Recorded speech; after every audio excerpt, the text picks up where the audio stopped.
अस्सलाम वालेकुम, कैसे हैं आप सब। क्लास 9 मैथ का लेक्चर है 2, जिसमें हम चैप्टर 4 की एक्सरसाइज 4.1 स्टार्ट करेंगे। इस लेक्चर में हम इसके क्वेश्चन नंबर 1 और 2 को सॉल्व करेंगे। प्रीवियस लेक्चर में हमने देखा था कि फैक्टराइजेशन का मीन क्या है, इसका मतलब क्या है। तो मैंने आपको रियल लाइफ एग्जाम्पल की मदद से समझाने की कोशिश की है। अब अगर आप लोगों को डायरेक्ट कोई क्वेश्चन चाहिए हो तो डिस्क्रिप्शन में टाइम कोड मौजूद है, आप लोग डायरेक्ट भी देख सकते हो। तो सबसे पहले क्वेश्चन नंबर 1 को देख लेते हैं। इसमें वो क्या कह रहा है, factorise by identifying common factors. अब फैक्टराइज का मीन्स तो मैंने प्रीवियस लेक्चर में समझा दिया था, दोबारा एक दफ़ा बता देता हूँ। फैक्टराइज का सिंपल मतलब होता है कि हमने उस नंबर या एक्सप्रेशन को तोड़ना होता है, उसके हिस्से करने होते हैं। अब उन हिस्सों को हम फैक्टर्स कहते हैं, हमने वो फाइंड करने हैं। अगर उन फैक्टर्स को दोबारा मल्टीप्लाई किया जाए तो हमारे पास ओरिजिनल नंबर या एक्सप्रेशन बन जाए। अब कॉमन देखना है इसमें। सबसे पहले पार्ट 1 है इसका, क्वेश्चन नंबर 1 का, इसको देख लेते हैं। 6x + 12। अब यहाँ पे ज़रा गौर करनी है। मेरे पास है 6x + 12।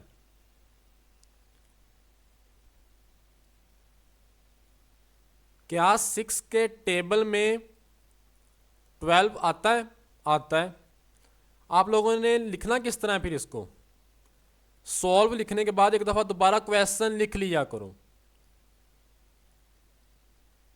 क्या मैं इसको लिख सकता हूँ 6 × x + 6 × 2, 6 2s are 12, और जब 6x के साथ मल्टीप्लाई होगा तो मेरे पास बन जाएगा 6x।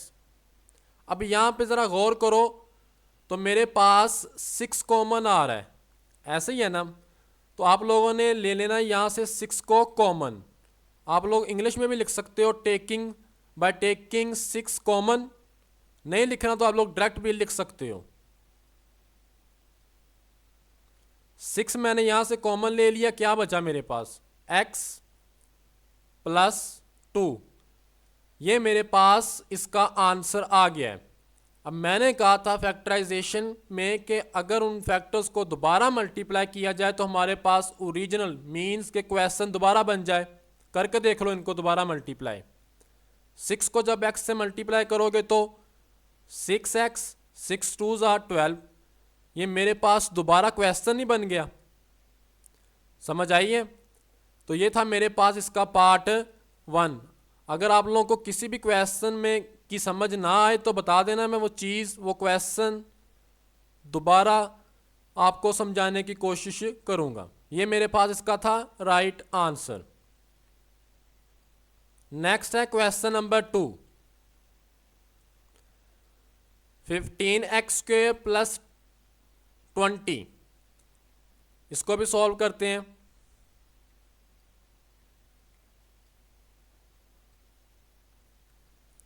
मेरे पास है 15x² + 20। तो यहाँ पे देखो कि मैं 15 को लिख सकता हूँ 5 × 3x², 5 × 4, 5 3s are 15 और 5 4s are 20। आप लोग डायरेक्ट भी लिख सकते हो। डायरेक्ट मीन्स आप लोग डायरेक्ट यहाँ से 5 कॉमन ले लो। यहाँ अंदर क्या बचेगा? 3x² + 4। बिल्कुल छोटे छोटे से क्वेश्चन हैं भी आसान। अब देखो ना, यहाँ से 5 कॉमन आ रहा था, ये 5 और ये वाला 5 मैंने कॉमन ले लिया उसको। समझ आइए। तो मेरे पास क्या बचेगा? 3x² + 4। अब नेक्स्ट आएंगे तो उसमें सॉल्व करने से पहले एक चीज़ को समझ लो कि अगर इसमें 2 टर्म्स थी, दोनों टर्म्स में कॉमन कौन सी चीज़ लेते हैं वेरिएबल में? मीन्स के x हो गया, a हो गया, y हो गया। अब इनको किस तरह कॉमन लेते हैं? इनकी डिग्री देखते हैं, जिसकी सबसे कम डिग्री हो वो चीज़ कॉमन लेते हैं। फॉर एग्जाम्पल अगर यहाँ पे x होता तो यहाँ पे x की डिग्री कितनी थी 2, यहाँ पे x की डिग्री कुछ नहीं है तो 1 होगी। तो सबसे छोटी डिग्री किसकी है, इसकी। तो मैंने साथ फिर x भी कॉमन लेना था। समझ आ गई है। इसका मेरे पास ये इसका राइट आंसर होगा। नेक्स्ट है क्वेश्चन नंबर 3। क्वेश्चन नंबर 3 को देख लो। -12x² -3x। अब दोनों में वेरिएबल्स आ गए हैं, ऐसा ही है ना।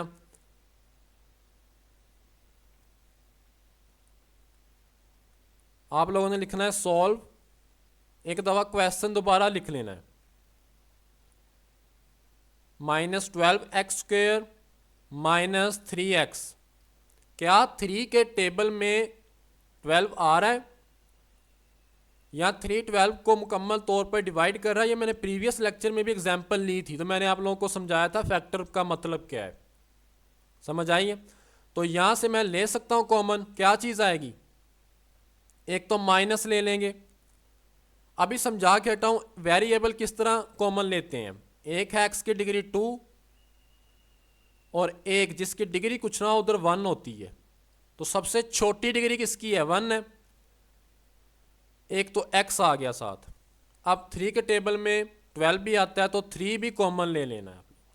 तो मेरे पास क्या बचेगा, 4x। इस तरह कर लो ना, क्लास में 2 थे स्टूडेंट, एक बाहर आ गया तो एक ही अंदर रहेगा ना, प्लस। अब प्लस क्यों आया, जब माइनस कॉमन लिया है तो अंदर साइन चेंज हो जाएगा, प्लस आ जाएगा।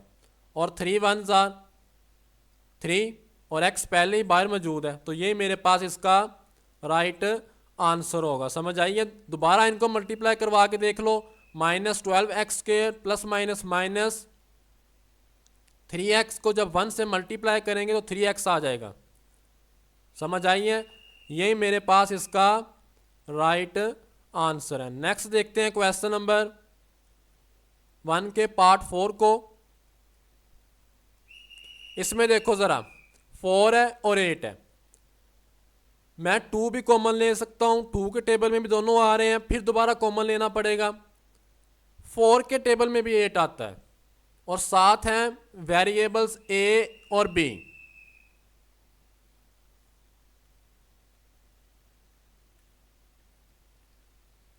एक दफ़ा आपने दोबारा क्वेश्चन को लिख लेना है।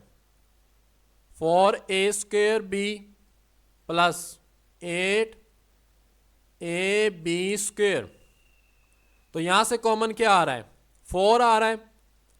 4 के टेबल में 8 आता है ना, तो सबसे छोटा नंबर लेना है आप लोगों ने। 4 8 को मुकम्मल तौर पे डिवाइड भी कर रहा है तो 4 कॉमन लेंगे। वेरिएबल में देखो इसकी डिग्री 2 है, यहाँ पे 1 है, तो सबसे छोटी 1 है तो 1a ले लेंगे। इसी तरह b की 1 है और b², तो सिंपल b आ जाएगा। अब अंदर क्या चीज़ बचेगी, 4 बाहर आ गया, a 2 थे, 1 कॉमन ले लिया तो 1 बच जाएगा। b ऑलरेडी कॉमन है, कोई नहीं लिखना आप लोगों ने। 4 2s आर 8 होता है ना, तो 2 आ गया। एक ही था तो बाहर है, b 2 है, एक बाहर है, एक अंदर बच जाएगा। तो यही मेरे पास इसका राइट आंसर होगा। समझ आइए। नेक्स्ट है पार्ट 5। इसमें देखो क्या चीज़ कॉमन आ रही है। वेरिएबल हैं x और y, उनके साथ कोफिशिएंट यहाँ 3 है, ये 2 है, इधर 1 है, तो ये तो किसी में नहीं आ रहा है कॉमन। तो हमने सिंपल वेरिएबल्स देखने हैं। तो वेरिएबल्स देखो, एक दफ़ा क्वेश्चन लिख लेते हैं। xy -3x² + 2x। अब कॉमन हमेशा वो चीज़ लेनी है जो 3 टर्म्स हैं तो तीनों में होने चाहिए, 4 टर्म्स हैं तो चारों में होनी चाहिए वो चीज़। यहाँ x की डिग्री 1 है, यहाँ 2 है और यहाँ भी 1, तो डिग्री सबसे छोटी किसकी है, मीन्स 1 ही है ना छोटी, तो x कॉमन ले लेंगे। y यहाँ पे है, यहाँ पे नहीं है, तो यहाँ पे भी नहीं है, नहीं लेंगे कॉमन, सिंपल x ही कॉमन आएगा यहाँ से। तो क्या बच जाएगा अंदर, y -3x + 2। समझ आई है? और ये मेरे पास इसका राइट आंसर है। नेक्स्ट है लास्ट वाला पार्ट क्वेश्चन नंबर 1 का। इसमें देखो जरा, एक दफा क्वेश्चन लिख लेते हैं। क्वेश्चन है 3a² minus 9ab² plus 15ab। अब ज़रा गौर करो तो जो हमारे पास न्यूमेरिक वैल्यूज़ हैं या इनके कोफिशिएंट हैं ए बी के, वेरिएबल के साथ जो नंबर होता है वो कोफिशिएंट होता है। अब यहाँ पे 3 है, 9 है और 15 है। क्या 3 9 को डिवाइड करता है? करता है। क्या 3 15 को भी डिवाइड करता है? मुकम्मल तौर पर करता है। तो 3 इन दोनों का फैक्टर नहीं होगा? होगा। तो 3 ले लिया है कॉमन। अब वेरिएबल देखो ज़रा, a², यहाँ पे 1 है, यहाँ पे भी 1 है, तो सबसे छोटी डिग्री भी 1 है तो a आ गया। यहाँ पे 1 है, यहाँ पे 2 है, यहाँ पे 1 है, तो सबसे छोटी डिग्री 1 है तो b भी ले लिया कॉमन। अब अंदर क्या चीज़ बचेगी? 3 बाहर है, a कितने थे? 2, 1 बाहर है तो 1 अंदर बच जाएगा, माइनस b पहले बाहर है तो नहीं लिखेंगे, 3 3 9 होता है, a बाहर है तो b 2 थे, 1 बाहर है तो 1 अंदर आ जाएगा, प्लस 3 5 15 और a b बाहर है तो दोनों बाहर है तो नहीं लिखेंगे साथ। आप लोगों ने सॉल्व करके दोबारा इनको मल्टीप्लाई करके देख लेना है पेपर में आया कि मैंने ये क्वेश्चन ठीक किया क्या। जिसको फैक्टराइज किया दोबारा उनको मल्टीप्लाई करने से क्वेश्चन बन रहा है, इनको मल्टीप्लाई करवा के देख लो, दोबारा क्वेश्चन बन जाएगा। समझ आइए? तो ये मेरे पास इसका राइट आंसर होगा। नेक्स्ट करते हैं क्वेश्चन नंबर 2। उसमें फैक्टराइज लिखा है सिंपल। फैक्टराइजेशन का सबसे पहला रूल आप लोगों ने याद रखना है, कॉमन देखना है। वो हमारे पास लीनियर एक्सप्रेशन हो, क्वाड्रेटिक हो, क्यूबिक हो, बाई क्वाड्रेटिक हो, ये होते क्या है मैं आप लोगों को समझा दूंगा। जैसे जैसे क्वेश्चन आएंगे उनके साथ साथ उनके रूल्स, फार्मूले, हर एक चीज़ समझा दूंगा। अब यहाँ पे 2 टर्म्स हैं, दोनों में कुछ चीज़ कॉमन आ रही है क्या? 5 के टेबल में 15 आता है? आता है। x यहाँ पे है, यहाँ पे नहीं है तो x कॉमन नहीं लेंगे। मैंने कहा कॉमन हमेशा वो चीज़ लेनी है अगर हमारे पास 2 टर्म्स हैं या 3 टर्म्स हैं, उनमें होना चाहिए वो वेरिएबल। यहाँ तो एक में है, एक में नहीं है, तो नहीं लेंगे। फिर आप लोगों ने करना क्या है, 5 को ही सिंपल कॉमन लेंगे। 5x प्लस 15, यहाँ से कॉमन क्या आ रहा है? 5, तो 5 कॉमन ले लिया, x बच जाएगा प्लस 5 3 15। तो ये मेरे पास इसका राइट आंसर होगा। समझ आई है? ये था इसका पार्ट 1। नेक्स्ट चलते हैं, पार्ट 2 है हमारे पास, x² प्लस 4x प्लस 3। अब यहाँ पे बेसिकली 3 टर्म्स आ गई हैं, तीनों में कॉमन भी नहीं आ रहा। फिर करना क्या है, हम यहाँ पे इस मिडल टर्म को ब्रेक करेंगे, मीन्स के 4x। मैं आपको बताता हूँ करना क्या है। सबसे पहले एक लाइन लगा लेते हैं जिस पे रफ करेंगे, मैं आप लोगों को समझा देता हूँ करना कैसे है। फर्स्ट नंबर है मेरे पास x²। अब जिसके साथ कुछ ना हो तो क्या होता है? 1। फर्स्ट और लास्ट इन दोनों टर्म्स को मल्टीप्लाई करना है। फर्स्ट क्या था मेरे पास? 1 और लास्ट क्या है? 3। तो मल्टीप्लाई करके आप लेकिन देखना क्या बनता है। 3 1 3 और मिडल में हमारे पास है 4। अब हमने 2 वो नंबर लेने हैं, खुद सोचने हैं, जिनको मल्टीप्लाई किया जाए तो 3 बन जाए, ऐड या सबट्रैक्ट किया जाए तो मेरे पास 4 बन जाए। दोबारा सुन लो, फर्स्ट और लास्ट टर्म, इसका कोफिशिएंट लेना है, एक्स स्क्वायर नहीं लेना आप लोगों ने, और लास्ट टर्म ये तो होता है हमारे पास कॉन्स्टेंट है, इनको लेना है, मल्टीप्लाई करना है, देखना है मल्टीप्लाई करने के बाद नंबर क्या आया है, फिर सोचना है कि दो नंबर ऐसे लेने हैं जिनको मल्टीप्लाई करने से ये नंबर बन जाए, और प्लस या माइनस करने से मिडल टर्म, 4x है मेरे पास, मिडल टर्म ये बन जाए। तो सोचो 3 1s आर 3, 3 में अगर मैं 1 को ऐड करूं तो मेरे पास 4 भी बन गया, मिडल टर्म भी बन गई। समझ आई है? तो मैं ये ही दो नंबर लूंगा। अब इसको सॉल्व कर लेते हैं। ये काम आप लोगों ने रफ में करना है, ये सारा काम रफ में करना है। क्वेश्चन को दोबारा लिख लेना है आप लोगों ने एक दफ़ा, मैं इसको रेज कर देता हूं। क्वेश्चन था x square plus 4x plus 3। अब एक्स स्क्वायर मैंने दो नंबर लिए हैं 1 और 3, तो मैं सिंपल x प्लस 3x लिखूंगा।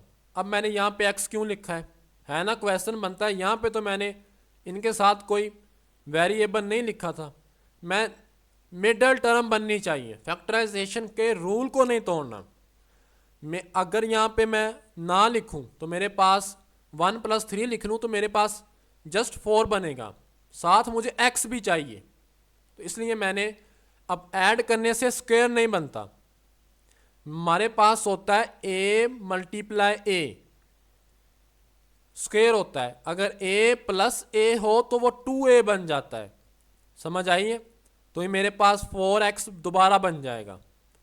अब इन चारों में से दो में से फर्स्ट दो टर्म में से कोई चीज़ कॉमन आ रही है। मैं आपको बताता हूँ कि क्वेश्चन आप ठीक किया है आप लोगों ने या गलत किया है, वो किस तरह चेक करना है। यहाँ दोनों में से देखो क्या चीज़ कॉमन आ रही है। एक तो x की डिग्री 2 है, दूसरी की डिग्री 1 है, तो सबसे छोटी डिग्री किसकी हुई? 1 हुई ना, x की। x कॉमन आ गया, अंदर क्या बचेगा? x + 1। अब यहाँ से देखो इन दो टर्म में से कॉमन क्या चीज़ आ रही है? 3 आ रहा है तो 3 ले लिया, अंदर क्या बचेगा? x + 1। अब ये दोनों कॉमन लेने के बाद जो ब्रैकेट में वैल्यूज बचेंगी ये दोनों सेम होनी चाहिए। दोनों क्या होनी चाहिए? सेम। इनके दरमियान ऑपरेशन प्लस या माइनस वो भी सेम होना चाहिए। तो मीन्स कि आप लोगों ने सही क्वेश्चन सॉल्व किया है। समझ आ गई है? मैं जितना आसान कर सकता था आपको समझाने की कोशिश की है, फिर भी अगर आप लोगों का कोई क्वेश्चन हो तो पूछ लेना है, मैं वो चीज़ दोबारा एक्सप्लेन कर दूँ। एक दफ़ा आप लोगों ने लिखना है बाहर वाली वैल्यूज़ x + 3 और एक दफ़ा x + 1। अब इनको आगे पीछे लिख सकते हैं, मल्टीप्लाई में कोई भी दो नंबर आगे पीछे लिख सकते हैं। For example 2 3s are 6, 3 2s are 6, answer तो सेम रहेगा ना। तो एक दफ़ा आपकी मर्जी है x + 1 को पहले लिखना है या बाद में, जैसे आपको याद रह जाए आप लोग लिख सकते हो। समझ आई है? और यही मेरे पास इसके दो फैक्टर्स हैं और यही आंसर है। नेक्स्ट है इसका पार्ट 3। अब सेम वही काम जो ऊपर किया था ये इधर करना है। देखो x² के साथ कुछ नहीं था 1, 8 कॉन्स्टेंट, इन दोनों को जब मल्टीप्लाई करेंगे तो 8 बनता है, ऐसा ही है ना। अब दो नंबर सोचो जिनको मल्टीप्लाई करने से तो 8 ही बने, लेकिन प्लस या माइनस करने से 6 बने। अगर मैं 4 और 2 ले लूँ, 4 2s आर 8, 4 में अगर 2 ऐड कर दिया जाए तो मेरे पास मिडल टर्म 6 भी बन जाएगी। समझ आई है? 8 1s आर 8 भी होता है, 2 4s आर या 4 2s आर, एक ही देखना है इनको। तो इसलिए मैंने यहाँ पे 4 और 2 लिए हैं। समझ आई है? 8 और 1 लोगे तो 8 में जब 1 ऐड करोगे तो 9 हो जाएगा, 8 में से 1 को सब्ट्रैक्ट करोगे तो वो 7 आ जाएगा। मुझे चाहिए मिडल टर्म 6, समझ आइए, इसलिए मैंने 4 और 2 लिए हैं। तो इन दोनों में से कॉमन क्या आ रहा है, x, एक अंदर क्या बचेगा x प्लस 4। अब इन दोनों में से क्या आ रहा है 2, तो अंदर क्या बचेगा x प्लस 4। मैंने निशानी बता दी थी, क्वेश्चन आप लोगों ने फैक्टराइज सही किया या नहीं किया तो चेक कर लो, दोनों सेम है, एक दफ़ा लिखना है इनको, पहले लिखो या बाद में, और एक दफ़ा आपने बाहर वाली वैल्यूज़ लिखनी है, समझ आई है। और यही मेरे पास इसका राइट आंसर होगा। अब इसका लास्ट वाला पार्ट है क्वेश्चन नंबर 2 का, इसको देख लो, एक दफ़ा क्वेश्चन लिख लेते हैं। X square plus 4x plus 4, अब वही काम जो पहले किया था,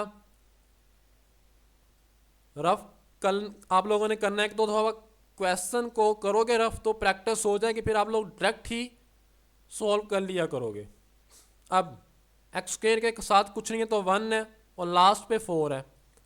अब दो नंबर सोचो जिनको मल्टीप्लाई करने से तो 4 बने, प्लस करने से या माइनस करने से 4 बने। अगर मैं 2 मल्टीप्लाई 2 करूं तो 2 2s आर 4, 2 में प्लस 2 करूं तो ये भी 4 बन गया, और एक होता है 4 1s आर 4, 4 में 1 ऐड करोगे तो वो 5 बन जाएगा, 4 में से 1 को सब्ट्रैक्ट करोगे तो वो 3।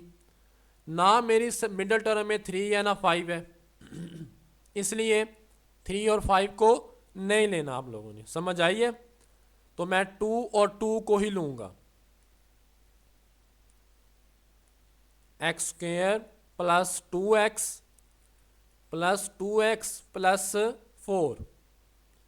फर्स्ट 2 टर्म में से कॉमन क्या आ रहा है x, तो आप लोगों ने x ले लेना है, अंदर क्या बचेगा x प्लस 2।